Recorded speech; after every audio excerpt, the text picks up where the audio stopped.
Hi everyone, Ron Crider reporting for duty. We're almost at 300 days of reporting. I'm reporting from Vero Beach here in Florida. I do this just about every day. Every day I get the numbers, and once again today we're going to hope that our numbers will come down because they've been really bad for quite some time. A little bit of good news. Governor Ron DeSantis said Florida is expected to receive 250,000 new doses of COVID-19 vaccine next week. That 250,000 means it's good for about 125,000 people because it takes 2 shots for everyone. DeSantis made the announcement Thursday during a news conference at the Indian River County Fairgrounds, which is being used as a drive-through vaccination site for senior citizens. Of course, we'd like to know how that works because I haven't been able to get myself vaccinated yet, and I'm a senior citizen, definitely. Hey, if you don't want the vaccine, don't worry about it. No worries at all. That's your problem. You don't have to get vaccinated if you don't want to be vaccinated. Just keep your mouth shut and hope you don't get sick. That just leaves a lot more for us. So don't worry about it. You don't have to have a vaccination if you don't want it. No big deal. Just go around, tell everybody how happy you are that you don't have to be vaccinated, and stay away from everybody.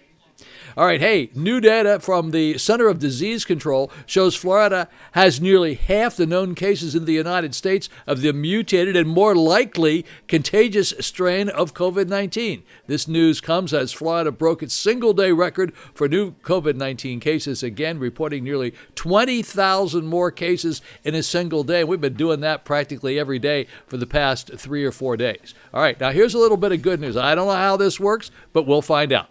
Publix, the COVID-19 immunization, will be offered by appointment while supply lasts, and Publix customers will be able to schedule a vaccination via the retailer's online reservation system I'll put this up on the screen. It's Publix.com/COVID-vaccine, starting January the 7th. Publix is slated to begin administering the shots on January the 8th. Each store can schedule about 120 vaccinations daily, according to Publix. The vaccines are being provided at no cost, but the retailer said customers will need to bring their insurance card, and those without insurance must provide their driver's license or social security number. Alrighty, folks, here we go with the numbers in the numbers department for Saturday. Today is January the 9th. Got these numbers in about 2:30, 3 o'clock this afternoon, and let's take a look at what we've got. Well, at least they're coming down a little bit. Not a lot, but they are coming down. 139 new deaths reported in the past 24 hours for the entire state of Florida. That's 45 less than yesterday. Yesterday we had 184. How about these positives? 15,445.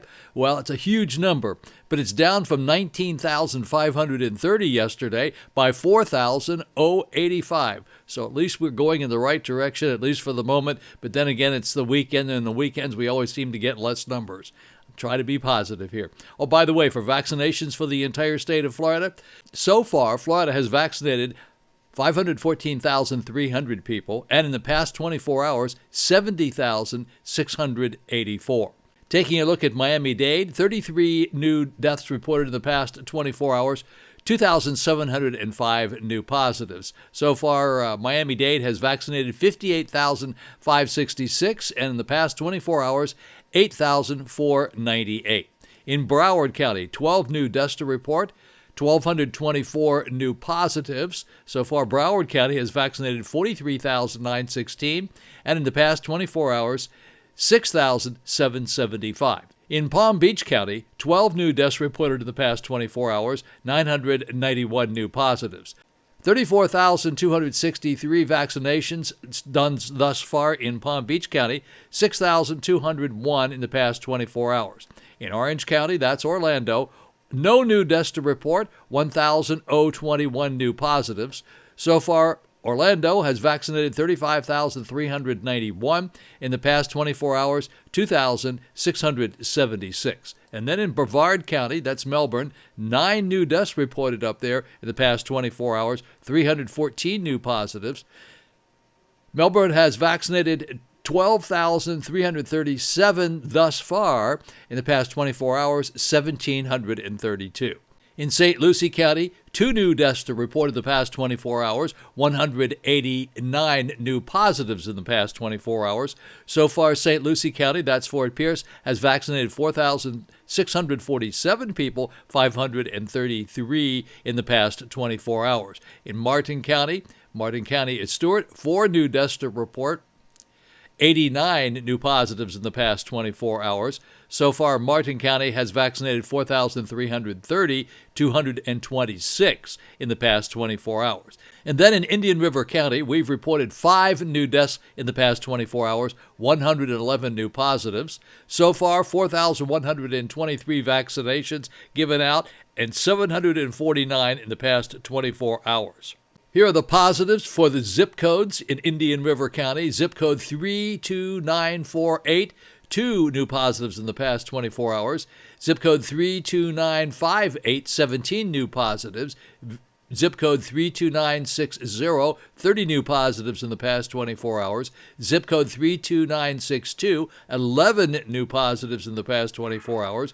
Zip code 32963, that's the Barrier Island here, 10 new positives in the past 24 hours. Zip code 32966, 14. Zip code 32967, 16. And zip code 32968, 9 in the past 24 hours. Let's take a look at a couple of the states and their vaccination record thus far. For the entire United States, 22,137,350 have been distributed through the entire United States. 7,051,842 have been vaccinated. That's as of the 8th of January. In Texas, they've vaccinated thus far 618,298. California thus far, 586,379. Here in Florida, we've vaccinated 514,300. In Rhode Island, 31,541. In Colorado, they vaccinated 145,164 thus far. In Wisconsin, 123,402. In Minnesota, 110,427. And up in Jersey, 180,097. Quickly, let's go over here and take a look at these charts. I hate to show you these charts, but you have to see it in graphic form to take a look at the new daily cases. Look at this. This is just absolutely horrible. I knew these big numbers were going to start showing up here. Now, this particular one here, I told you about this yesterday, is 21,015. That was a combination of 2 days. These over here are not combinations of any days. They're all by themselves, and this is greater than anything we had back there in the summertime. Therefore, this pandemic has really hit us hard. This is the surge of the second wave, and it's much worse than the first wave with respect to positives. Now, the good news is we've seemed to have gotten control a little bit better over the number of people who have passed away.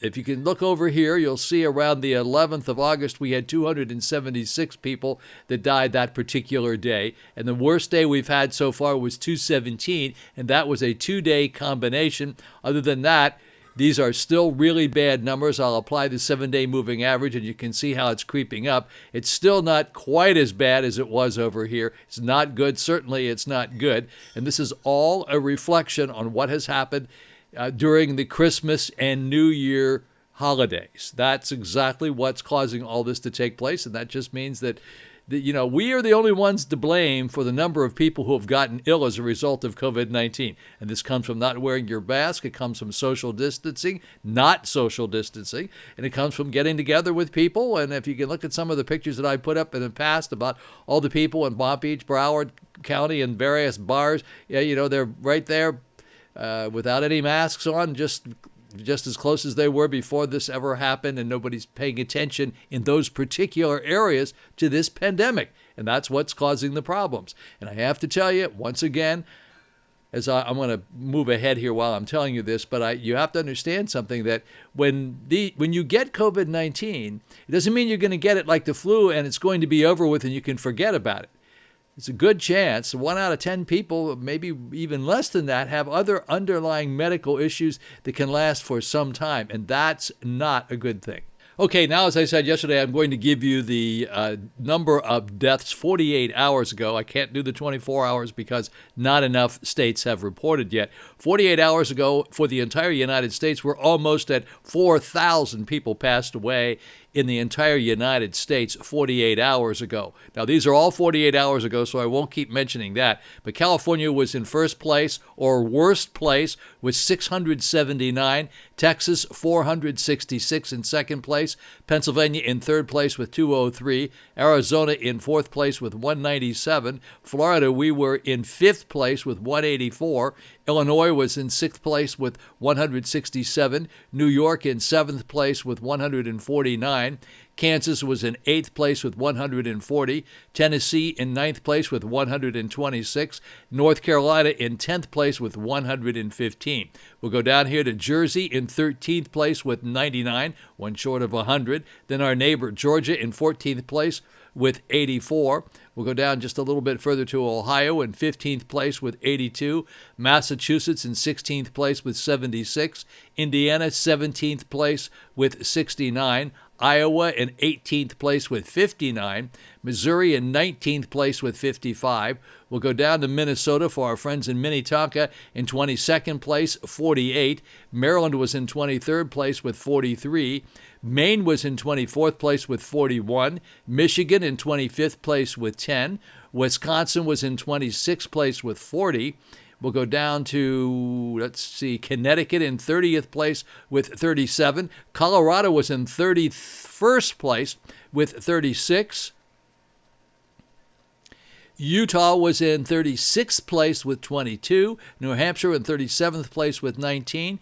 Kentucky was in 38th place with 13. And then down to Idaho was in 44th place with 6. Rhode Island, 45th place with 6. And then we'll go down as far as Vermont was in 48th place with 1. Nebraska was 0. Alaska was 0. Wyoming was 0. So those are the numbers for the entire United States, and that was 48 hours ago for the number of deaths. Okay, these are what we refer to as the global view, the worst numbers that I can show you, which I really hate to do, but here they are nonetheless. USA cases since we started, 21,978,182. Those are the number of people who tested positive in the United States since we started back in March. The number of deaths for the entire United States so far since March, 370,119. And then the global cases. This is the worst number of all, 89,264,711. And obviously the very worst number of all, it's not the biggest number, but it is the worst number. The number of people who have passed away as a result of COVID-19 worldwide, 1,919,740, getting ready to close in on 2 million people have passed away as a result of this COVID-19. These numbers are accurate to within 14 minutes ago today on the 9th of January, and today, this is as of 3:12 in the afternoon, so more or less around 3 o'clock this afternoon, these numbers would be accurate.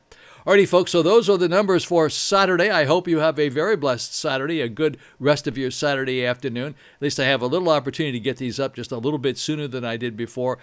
Unfortunately, our numbers are still pretty high, and you know what I'm going to say. You have to distance space, wear those masks, don't congregate. Come on, guys. We can make this thing go down. You know, there's light at the end of the tunnel. We do have the vaccine, but it's going to be a while before we're going to get it.